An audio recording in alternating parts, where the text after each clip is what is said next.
Oh, I want to tell you something I didn't tell you before. What?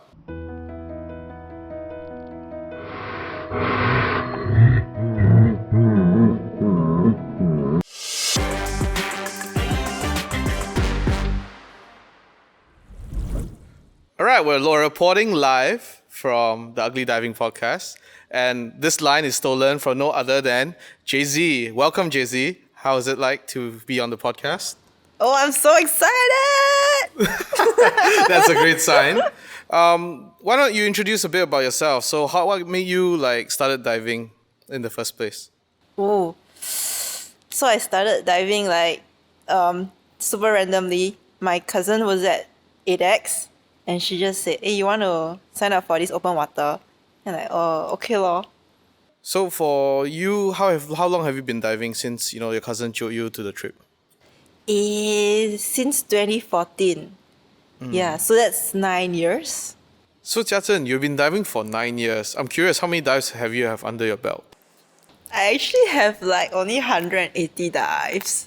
180 dives? That's 20 dives a year. Oh yeah? I mean, if you break it down lah. But then, okay, I mean, fair enough. It doesn't mean that you've been diving for a long time. It means that you every day have to dive, right? It's a very casual thing for you. So, I mean, based on the profiles of what people we have on the show who have 4,000 dives, it really doesn't really matter as long as you stick to your training. I'm curious, out of these, 180 dives, where would you say do you spend your time most at? In the tropical region, or do you go very far? I actually spend most of my time in the tropical region because we actually live in a perfect place to explore the Coral Triangle. What is this Coral Triangle? So the Coral Triangle is this place within Southeast Asia which covers regions like Philippines, Indonesia, Malaysia, I don't know, Thailand maybe. Yeah, and it has one of the best corals, or rather it has a lot of diverse corals and marine life. So best diving destinations you can get in the world. If you like the color, the diversity of wildlife. Yeah. I know that you enjoy diving a lot, but what kind of certification are you at right now? I am a open water advanced diver. Yeah, and then I top up my certification with a nitrox cert. Yeah, just so I can do nitrox as well. So by only being open water advanced, does that restrict you in your terms of diving, or has it restrict you from enjoying diving at all? No, I don't think so. Yeah, I mean I'm a leisure diver, so when I go for dives, right, what I want to see is marine life, corals, different destinations, and I don't feel restricted so far based on what I want to see. For example, if I want to see mackerels, then I just need to do more dives, get my buoyancy right, and don't kick up the silt. And I guess if you want to explore different things like wrecks or caves, then you will need to go technical. But from the start of my experience diving, people tell me the most colorful things are not that deep. It's pretty shallow. So I don't feel a need to yet extend my certifications. So I would say you're not a beginner diver, but do you still remember 9 years ago the experience of going through the open water or advanced? Yes, I do. Okay, you want to share a bit wouldn't you feel anxiety, or how does it feel like first time in the sea? Okay, so even before I took my open water, right, I was talking to people and asking people who have dived before, taken their open water before, what are their experiences and what I should look out for. And some of them tell me stories oh, I had this friend who panicked and then at 10 meters he actually shot up, an instructor had to pull him down so that his lungs don't explode, or someone he knows the eardrum bursts, or this kind of a lot of scary stories that you hear from other people's experience. And so that got me a bit afraid, like scared, because we are underwater and like there's like that so much pressure on your body. Then you have to deal with so much equipment that you're unfamiliar with. So that got me really kind of like scared leading up to the dive. But when I was taking my open water, right, you just have to not panic. I always tell people if they want to scuba dive, right, or they want to learn scuba diving, they cannot panic. They must step by step and like know what they have to do in certain situations to address that problem. Yeah, like because when you panic, let's say you go and shoot up, and then that's gonna like, cause problems for your body lah. Yeah, so when I was at the pool session, then I had my first experience like getting familiar with the equipment. Then I got like a bit more comfortable. Yeah, but even though I got a bit more comfortable in the pool, right, when I go out to open water, it's different already. But prior to this, you're comfortable in water already, or is it something that you're unfamiliar with? I'm actually pretty comfortable in water. Like I grew up swimming Okay, so that quite helped you often. transit lah. For those who probably never swam or didn't swim, how would you encourage these people? So a lot of people ask me, oh, do I need to learn swimming, or I'm not a swimmer leh, can I dive?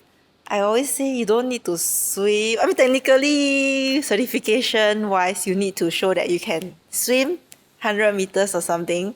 I'm not sure about the specifics, but you just need to not panic and you need to float. You know how to like calm yourself underwater and be comfortable in the water. Yeah. When I posted my questions on Instagram, a lot of people were asking questions that don't want to be answered by a pro, but more like casual divers like you and I. They wanted to know what is night diving like because they feel very scared of the unknown. Okay, so night diving, the moment people think like, oh my gosh, I'm going underwater and it's like so dark, cannot see anything, then they panic, right? But I feel like it's a totally different world, like when you go night diving, and I love it so much. Yeah. Sometimes I feel even night diving might be brighter than day diving because of friends who bring huge torches. This guy here. Have we ever night dove together? No lah, but I know you have very big lights. Right. Yeah. Okay. By the way, we actually termed him the submarine Oh, because so why is my call sign the submarine now? because when he has his huge S camera, there are like 2 video lights when we were in South Africa, and these video lights were huge. So every time we see him coming, right, it'll be like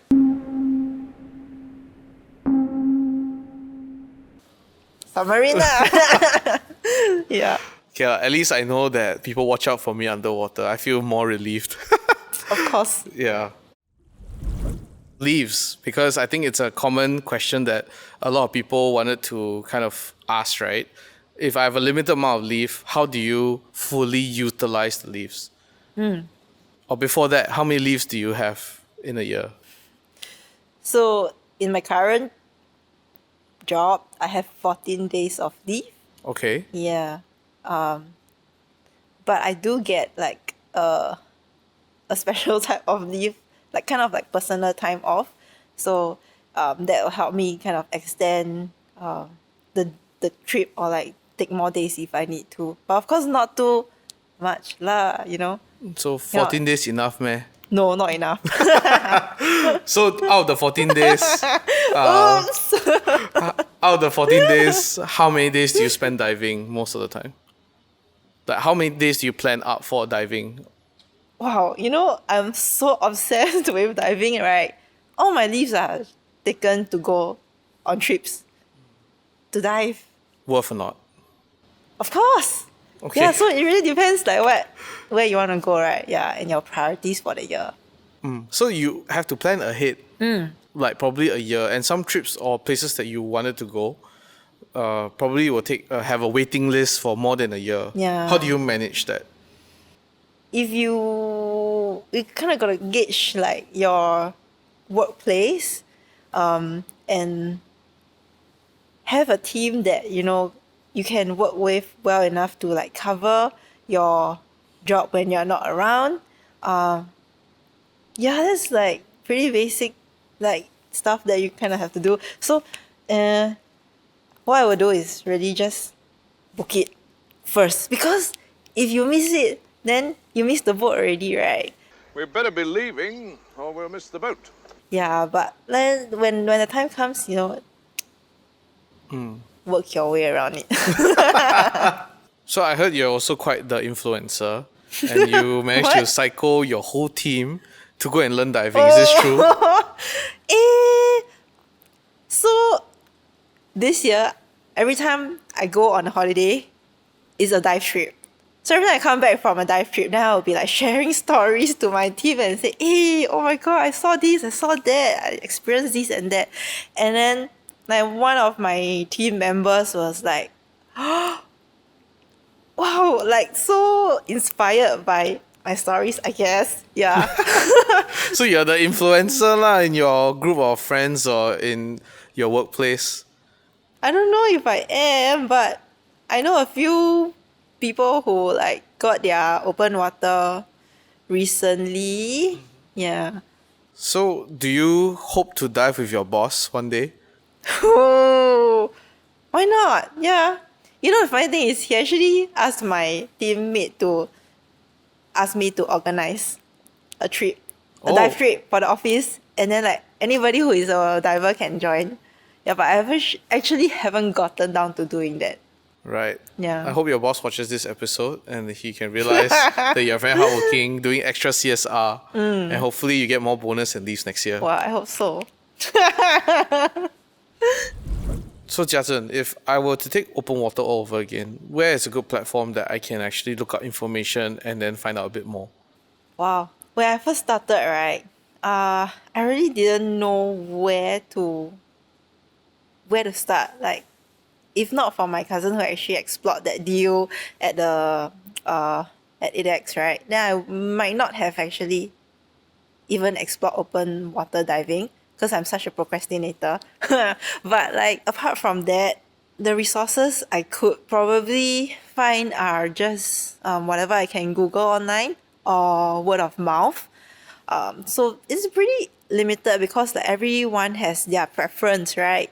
And not sure if like you can trust like people if they are like open water, their experience might be just pretty basic.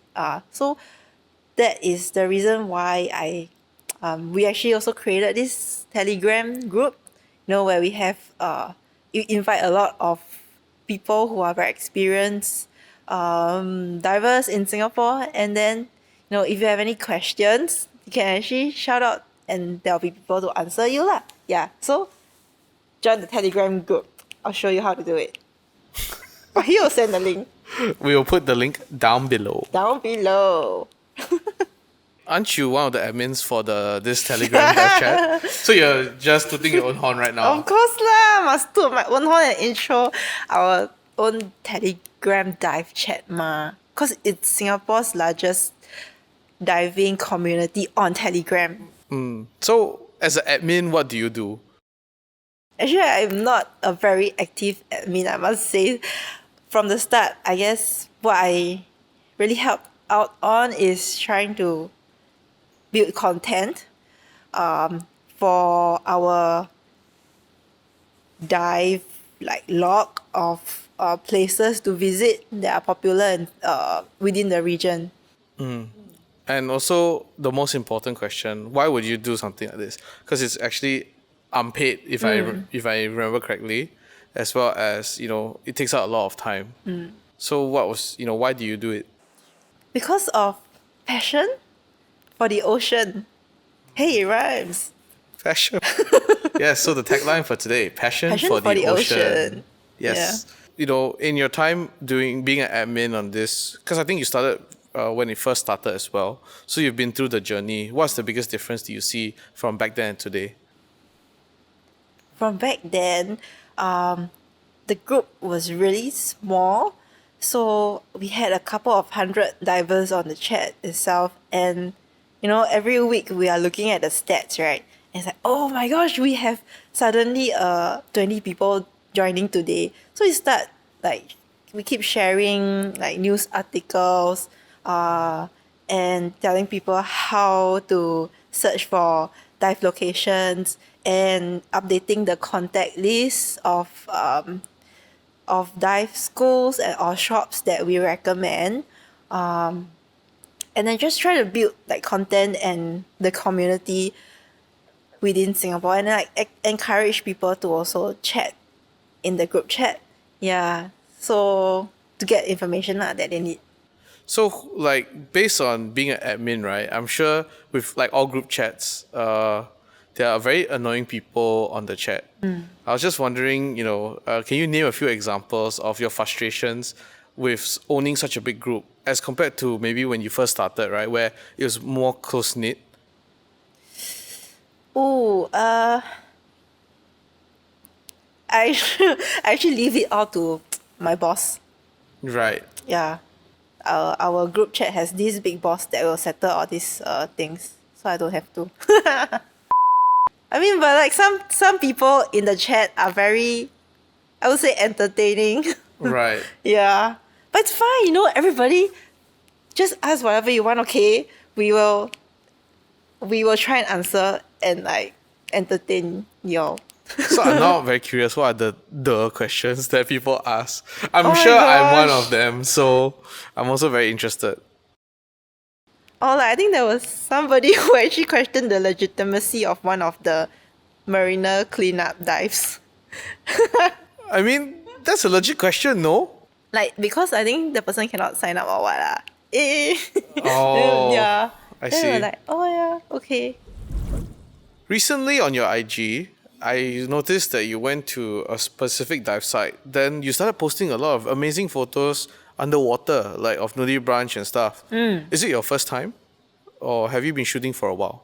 It was my first time shooting actually. Wow, she's really giving me my run of my money. Like, if she can No produce such lah. images in like her first time. Yeah, so tell me about experience. Is shooting underwater difficult? For me, the biggest challenge is trying to focus on the subject. Especially when I'm using a snoot and a light because I'm so unfamiliar with it. So how much light to use, how to adjust the snoot, which angle should I position it at? I have no idea how to do it. So basically I keep asking questions. I ask my dive master. So my dive master also shoots at the resort that we went to, and then he guided me how to use the camera, how to shoot at what angle, and then help me sometimes to actually hold the snoot so that I can better focus my attention on getting the picture that I want. Or alternatively, you can invite me onto these trips next time. Oh yes, Okay. the pro here. Yeah, I should just ask you huh? Yeah, maybe we should have decide to, do a crash course here before you go.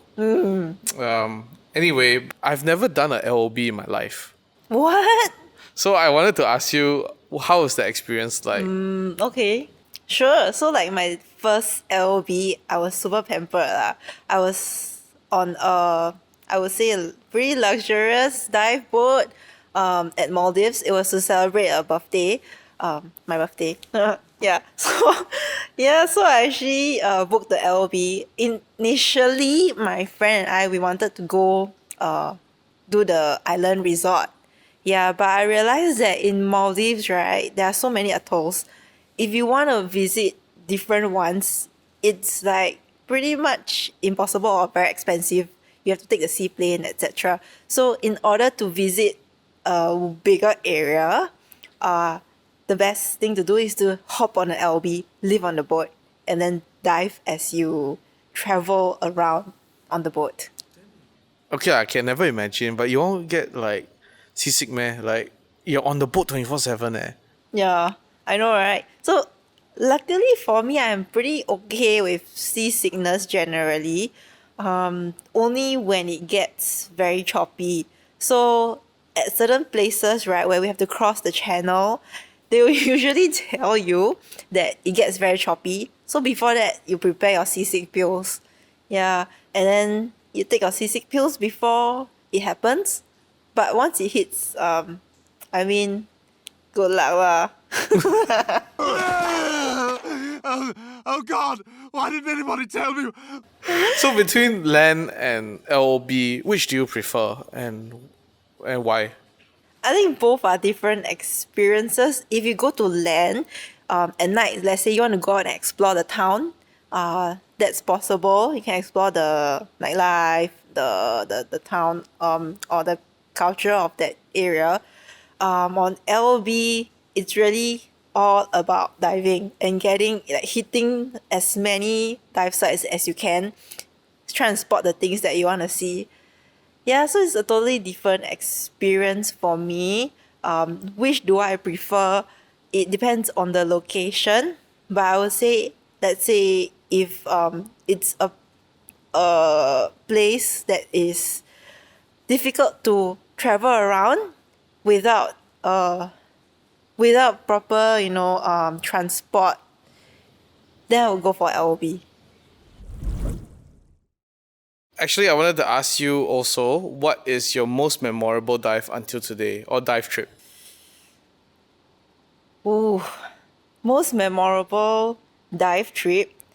The funny thing is, we didn't really dive that much, but this year actually, I mean, we were on the trip to South Africa, yeah, and we were on the wild coast, so like we saw tons of stuff. You know, when I was on the boat, I keep telling myself, "Oh my God, I am in South Africa." Yeah, like things are very different, like from the diving in tropical Southeast Asia. Yeah. Then, like that, we fly all the way there, then you not sian meh? Like, we spend so many days, spend so much money, and then you go there, then cannot dive, then what the fuck? It's like, not sian ah. I mean, I could see the whale when we were on the surface lah, but the moment I put my head down, I cannot see it already. And it was literally like in front of me, and like, wow, I was a bit disappointed after that.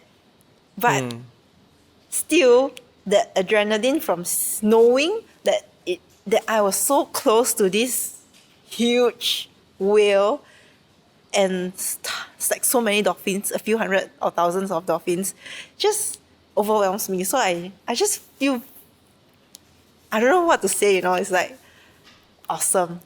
I still remember there was like this encounter that you had that nobody had. All of us, because you were so far away. I don't know why you were always so far away with your camera. And then like you're always the last one that we had to pick up, Oh, okay. So it's going to be a complaint session right now. Yeah. Okay. And then like you came out and I'm like, yeah, so this whale, oh my God, I got capture this whale, blah, blah, blah. And then we're like, huh? Only you saw? Hey, it always helps when you're the only camera on board, I guess. Yeah. Never mind, you capture Ken already. You have the best camera. Whoa. Oh, I want to tell you something I didn't tell you before. What?